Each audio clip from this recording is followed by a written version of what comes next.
ਇਹ ਜਨਾਬ ਹੁਣ ਅਸੀਂ ਇੱਥੇ ਸੈਂਟਰ ਵਿੱਚ ਆ ਗਏ। ਹੁਣ ਉਹ ਸਾਹਮਣੇ ਦੀਵਾਰ ਹੈ ਤੱਕੀ ਨੇ, ਇਹ ਇੰਜ ਲੱਗੀ ਆਉਂਦੀ ਨਹੀਂ ਜਨਾਬ। ਇਹ ਉਹ ਨਾਲ ਅੱਗੇ ਘਰ ਆ ਗਏ ਨੇ, ਇਹ ਨਾਲ ਬਿਲकुल ਇਸ ਤੇ ਇਹ ਸਾਰੀ ਪਲੇਨ ਜਾਨ।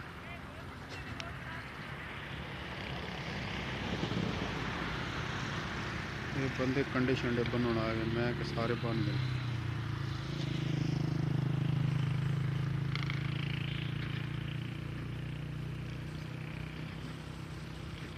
ये मुकम्मल सारी जा प्लेन है।